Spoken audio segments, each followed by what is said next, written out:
ত্রয়োদশ পরিচ্ছেদ।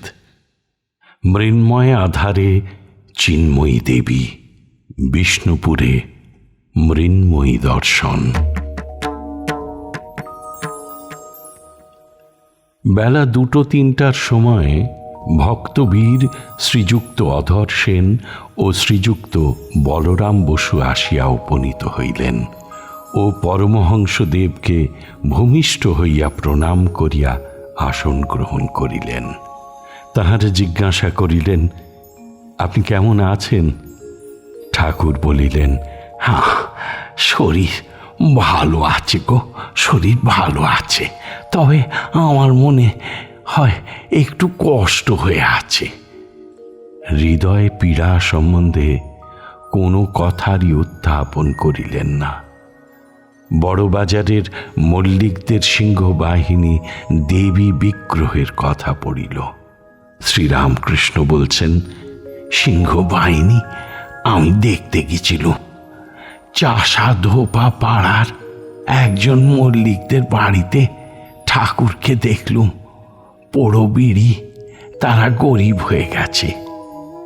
এখানে পায়রার গু, ওখানে শ্যাওলা, এখানে ঝুরঝুর করে বালি সুরকি পড়ছে। অন্যান্য মল্লিকদের বাড়ি যেমন দেখেছি, এ বাড়ির শেষই নাই। ও মাস্টার, আচ্ছা এর মানে কি বলো দেখি? মাস্টার চুপ করিয়া আছেন। কি জানো, যার যা কর্মের ভোগ আছে তা করতে হয়। সংস্কার, প্রারব্ধ এসব মানতে হয় গো।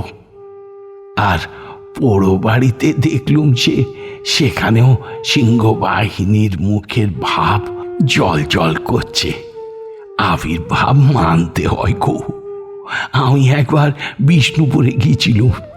রাজার বেশ সব ঠাকুর বাড়ি আছে, সেখানে ভাগবতীর মূর্তি আছে, নাম মৃন্ময়ী। ঠাকুর বাড়ির কাছে বড় দিঘি, কৃষ্ণ বাঁধ, লাল বাঁধ। আচ্ছা, দিঘিতে আবাঠার মানে হলো গিয়ে ওই মাথা ঘষবার গন্ধ পেলুম। কেন বলো দেখি?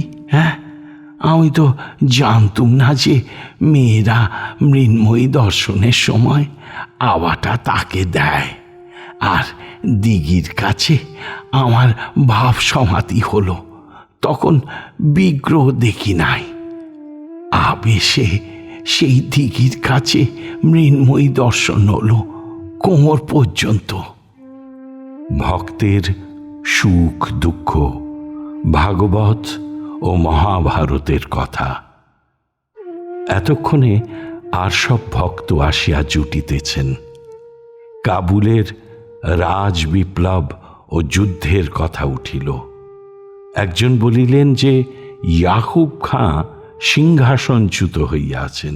তিনি পরমহংসদেবকে সম্বোধন করিয়া বলিলেন, মহাশয়, ইয়াকুব খাঁ কিন্তু একজন বড় ভক্ত। কি জানো, দেহ সুখ, দেহ ধারণের ধর্ম।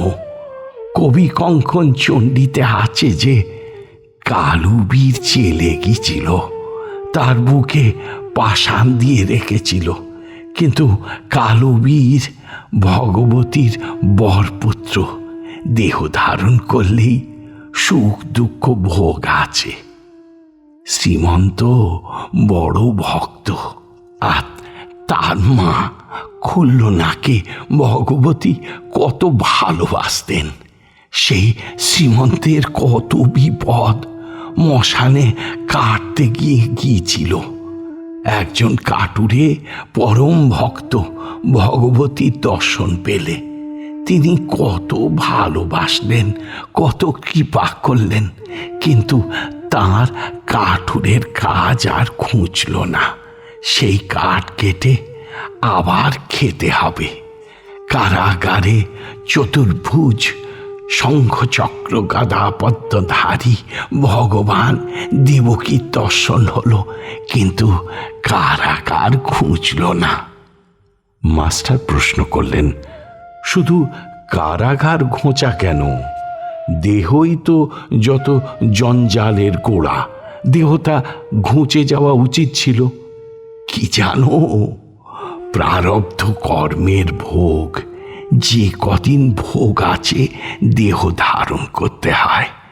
একজন কানা গঙ্গা স্নান করলে পাপ সব ঘুঁচে গেল, কিন্তু কানা চোখ আর ঘুঁচল না, ঘুঁচল না। পূর্বজন্মের কর্ম ছিল, তাই ভোগ। মণি বললেন, যে বানটা ছোড়া গেল তার উপর কোনো আয়ত্ত থাকে না। দেহের সুখ দুঃখ যাই হোক, ভক্তের জ্ঞান ভক্তির ঐশ্বর্য থাকে। সে ঐশ্বর্য কখনো যাবার নয়। দেখো না, পাণ্ডবদের অত বিপদ, কিন্তু এ বিপদে তারা চৈতন্য একবারও হারায় নাই। তাদের মতো জ্ঞানী, তাদের মতো ভক্ত কোথায় গো, কোথায়?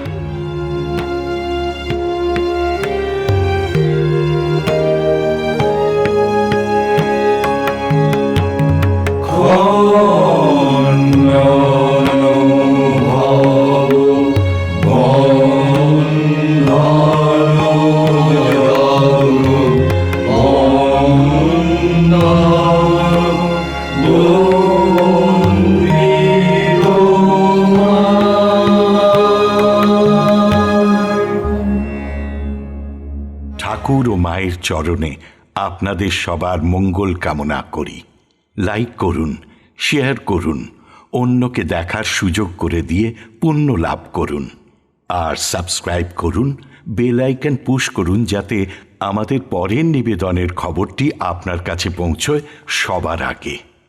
অমৃত কথন এই অনুষ্ঠানের আঙিনা থেকে আপনাদের সবার সুখ, শান্তি, সমৃদ্ধি কামনা করে বলি, হরি ওম রামকৃষ্ণ।